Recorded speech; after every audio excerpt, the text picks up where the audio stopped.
Hello, ನಮಸ್ತೆ, ನಮಸ್ಕಾರ, वणक्कम, सत श्री अकाल। केम छो? अपने जियो पॉलिटिक्स चैनल पर आपके साथ जियो पॉलिटिक्स टुडे एंड टुमारो, मैं अजय कुमार झा। आज जिस विषय पर बात करना है वह अबू धाबी में जिस मंदिर का आज कॉन्सेक्रेशन हुआ है और प्रधानमंत्री मोदी जी ने जा कर के वहाँ जब इसका प्रारंभ किया तो इसके क्या मायने हैं, जियो पॉलिटिक्स के कंटेक्स्ट में हम इसे कैसे देखें, यह समझना आवश्यक है। आज मैं उस टोटलिटी में बात नहीं करूँगा, यूएई के पूरे इतिहास, वर्तमान और भूगोल की बात नहीं करूँगा, क्योंकि आज मेरा वह अभिप्राय है भी नहीं। आज अभिप्राय है कि भारत और यूएई के जो संबंध इन दिनों जिस तरह से प्रगाढ़ होते जा रहे हैं, उसका भारत और यूएई के आपसी संबंध पर तो जो प्रभाव पड़ना है वह तो समझ में आती ही है बात, परंतु लार्जर पर्सपेक्टिव में इसके क्या इम्पैक्ट होंगे यह समझना आवश्यक है। मैं आगे बढ़ूं इसके पहले आपसे आग्रह है कि आपने अगर अभी तक मेरी बातों को सुना तो है, पर गाहे बगाहे किसी भी वजह से आपने सब्सक्राइब अभी तक नहीं किया है तो काइंडली ज़रूर कर लीजिए। अपने दोस्तों से भी करवा लीजिए, अपने सहयोगियों से भी करवाइए और अपने सभी जानकार लोगों से करवाइए। ये सबके लिए एक अच्छा मौका है जब हम लोग साथ साथ मिल कर के कुछ कॉमन इश्यूज़ पर बात करेंगे जो इंडिया के इम्पोर्टेंस को दिखलाता हो जियो पॉलिटिक्स के कंटेक्स्ट में, कि वह किस तरह से बढ़ रहा है और उसके क्या आगामी और दूरगामी प्रभाव हो सकते हैं। आज सरस्वती पूजा है, भारत में मनाया जा रहा है और हम जानते हैं कि 3 महाशक्तियाँ जिनकी हम पूजा करते हैं, लक्ष्मी, काली और सरस्वती, उसमें आज की तिथि माँ सरस्वती की वंदना की तिथि है।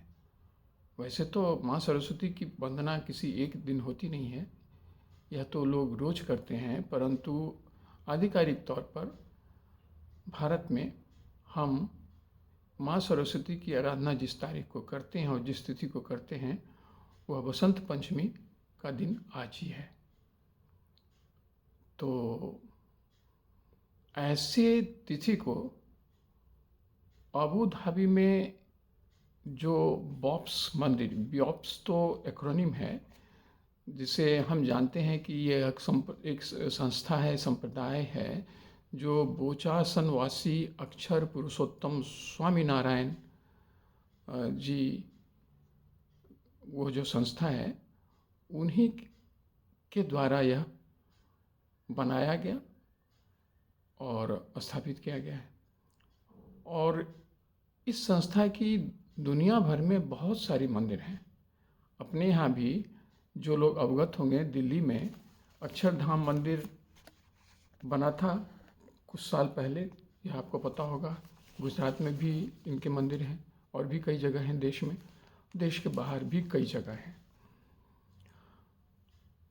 अब यह सब जो हुआ और कैसे हुआ इसके बारे में बहुत ज़्यादा चर्चा मुझे करनी नहीं है, क्योंकि वह तो आप सारे दिन न्यूज़ चैनल और टीवी पर देख ही रहे हैं, इसलिए वो ज़्यादा हमारा कंटेक्स्ट नहीं है। हम इसके ओवरऑल जो इम्पैक्ट पड़ सकते हैं उस पर चर्चा करना चाहते हैं। यूएई जो है, यूनाइटेड अरब इमिरेट्स, संयुक्त अरब अमीरात, हमें और आपको पता है कि यह 7 एमिरेट्स का संगठन है जो जिसे यूएई के नाम से जानते हैं, और अगर समुद्री सीमाओं को मान लें तो हमारा यह नेबर कंट्री है। अब नेबर कंट्री, हाँ, बीच में भारत और इनके बीच में यूएई के बीच में समुद्र तो है, परंतु उस नज़रिए से आप देखें तो हमारी समुद्री सीमा और इनकी समुद्री सीमा के हिसाब से हम लोग नेबर कंट्री हैं, लेकिन दूरी अच्छी है। अब उसके भी समाधान निकाले जा रहे हैं। अभी आपको पता होगा G20 सम्मेलन जब हुआ था भारत में, तब जिस इंडिया मिडिल ईस्ट और यूरोपियन कॉरिडोर की गठन की बात हुई और उस पर चर्चा ही नहीं हुई, उस पर मसौदे भी बने, उस पर संधि भी हुई। तो इसमें यूएई ही जो है हमारा गेटवे है उधर के लिए।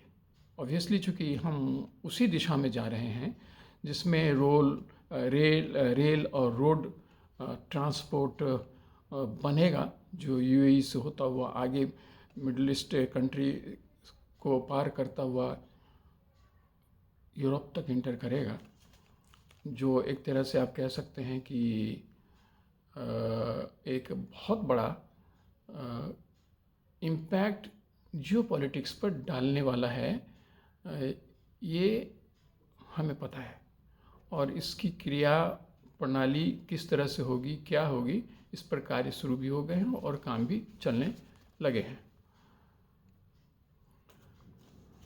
अब उसके बाद क्या प्रभाव पड़ेगा?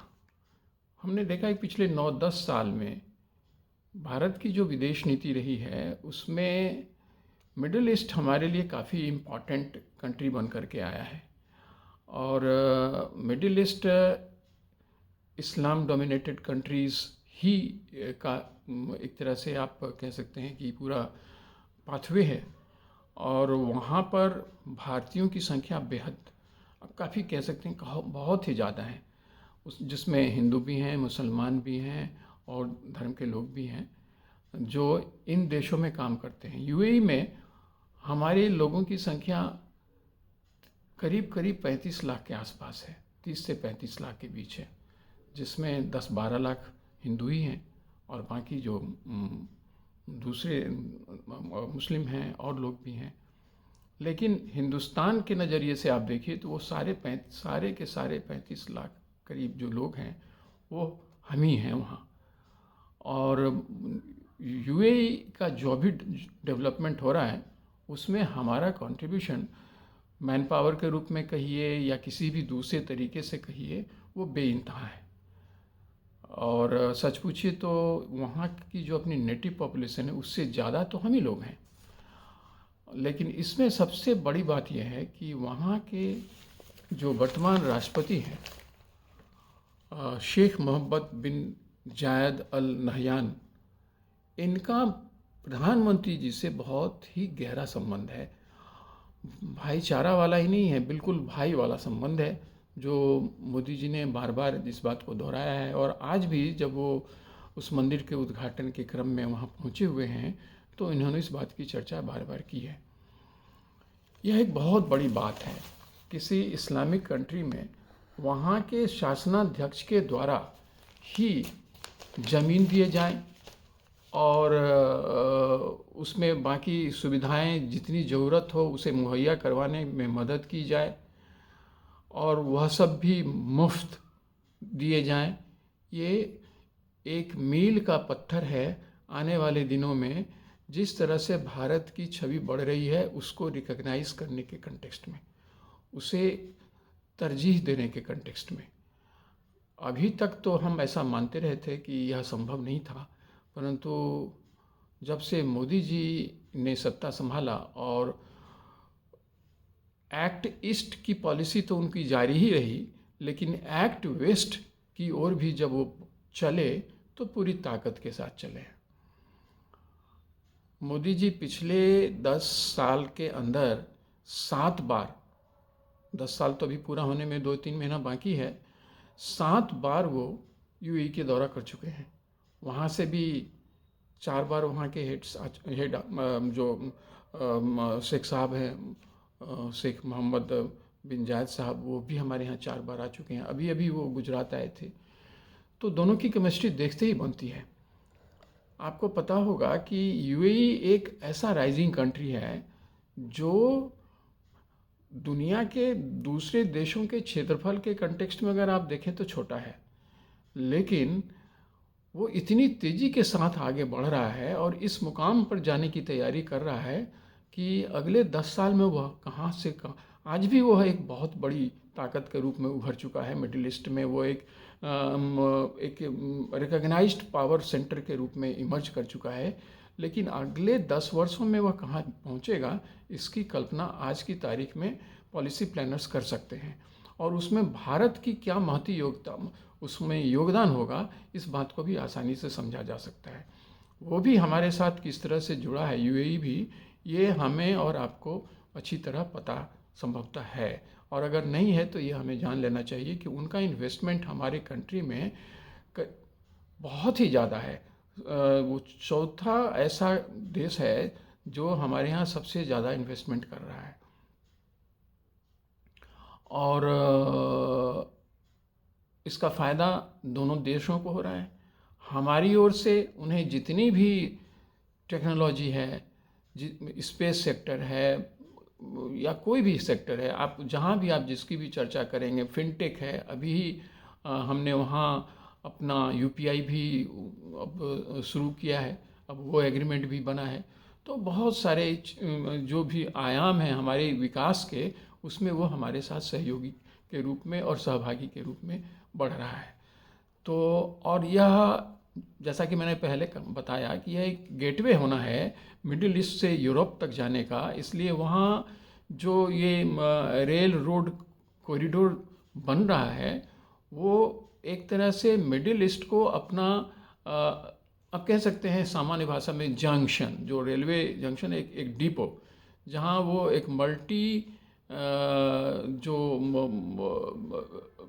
जो इंफ्रास्ट्रक्चर हब है, उसके रूप में वो वहाँ पर बहुत सारे तैयारियाँ वहाँ हो रही हैं हमारे और यूएई की मदद से वहाँ बनाई जा रही हैं, जो आगे की दिशा में, यूरोप की दिशा में, मिडिल ईस्ट के दूसरे देशों की दिशा में जाने के लिए, वहाँ के लोगों के लिए और भारत के लोगों के लिए एक इम्पॉर्टेंट पॉइंट होगा।